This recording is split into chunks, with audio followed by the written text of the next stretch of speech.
showing up. See, a little high. Down a bit. A little more. There it is. It's kind of weird.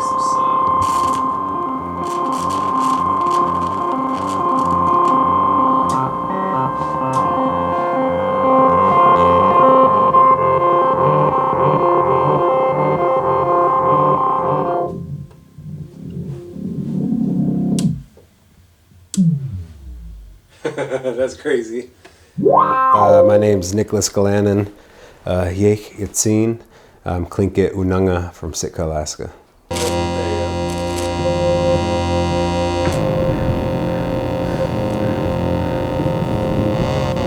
I'm a multidisciplinary artist, so that's, I think, the broadest title for many different creative pursuits and ideas, from music, sculpture, video, jewelry, all the things.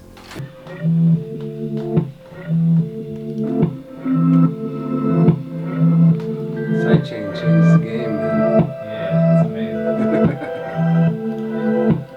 Try some keys, maybe? Yeah, I grew up around creative work. So my father's a jeweler. My uncle's a wood carver. My great-grandfather was a wood carver. So I was around the cultural work from just a young age growing up. My dad's first copper bracelet. Oh, nice. Yeah, back in the day, man. What year was that? 82? You were born. Oh, yeah. One of his first, anyways, I think. That was definitely the starting point for me, being around the tools and just having access and watching creative process happen. Start here. Slowly, and you don't rip it up. You don't pull it up like that. You just let it swing. And kind of bounce a little bit. A lot of my time, like say when I was in England, I was told literally that I couldn't bring my cultural work into their space. It was too literal, they said, and to me that echoes a lot of issues with institutions where we have to hang up our identity at the door to access higher education in these spaces, echoing colonialism and residential schools, kill the Indian, save the man, those ideas of removing or displacing us from our culture and our communities to have access to things in the world that we're told or we can find success through, which would be in this sense like the universities, etc.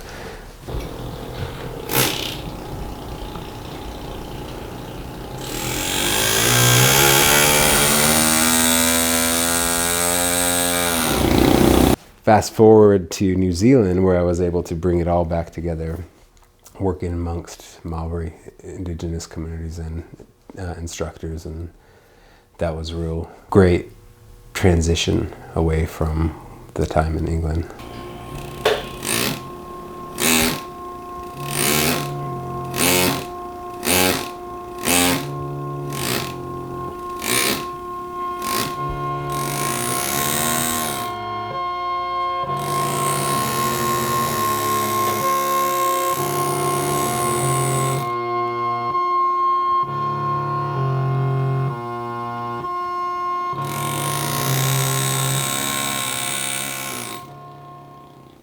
A lot of the work I developed in New Zealand is still showing today.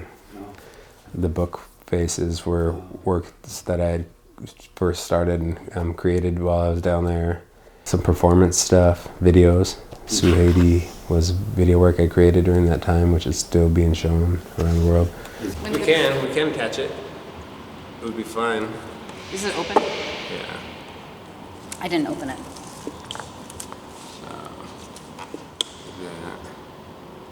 Appropriation is something that's been in the recent years, something a larger community of society has been faced with, oftentimes creating discomfort to certain communities that feel like everything's to be had and taken, and that is it's theft ultimately. It's and it echoes the theft of our land, it echoes the theft of our objects that are in the museums, it echoes the theft of the homogenized knowledge from our elders that is then monetized through institution.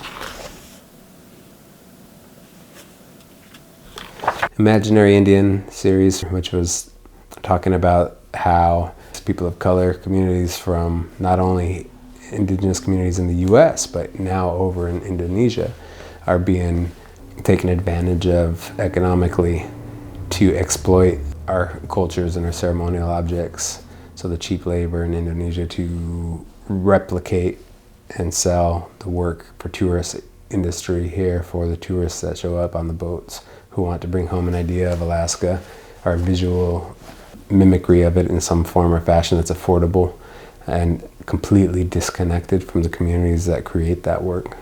In Imaginary Indian, it took some of these works. I literally went into galleries and would purchase carvings by white or non-native carvers, non-native native art, as if that conversation means that indigenous art is merely a flavor or aesthetic that can be utilized like color of paint or something. Ultimately, in acknowledging that I'm an indigenous artist and doing work sovereignly, freely, and when I paint over that work with these designs, that work becomes indigenous art.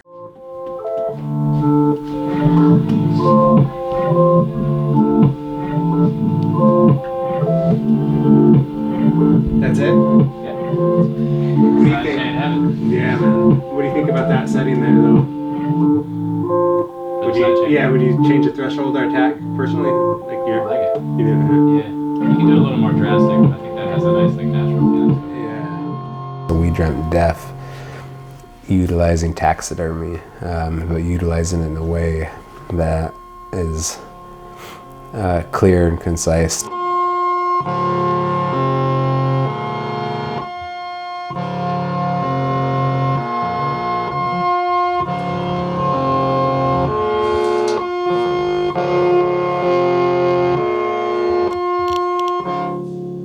From the sheer size and presence of the work, to the polar bear, to every aspect of where the bear came from and how it had been shot, and which was in the 60s by a white sport hunter in Shishmarov. And I think all of those are real important conversations in the entire piece as process and as climate change conversation in Alaska, with Shishmarov crumbling back into the sea.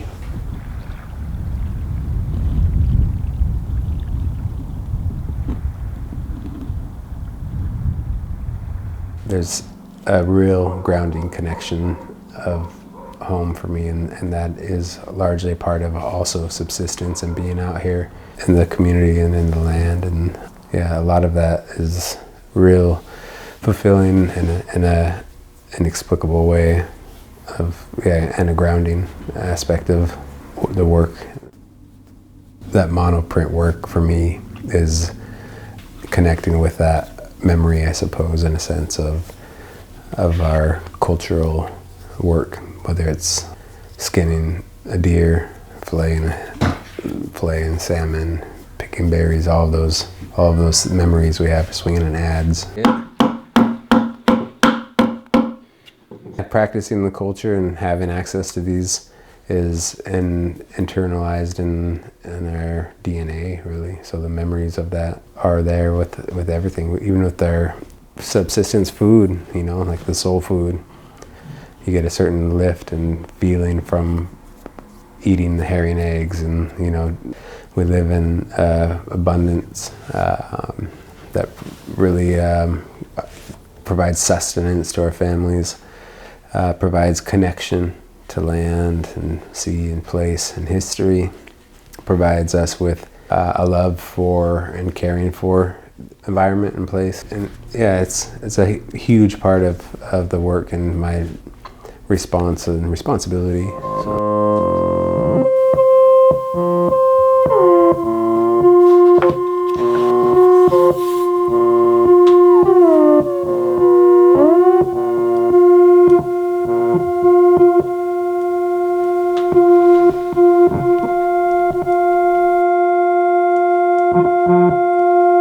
Bye.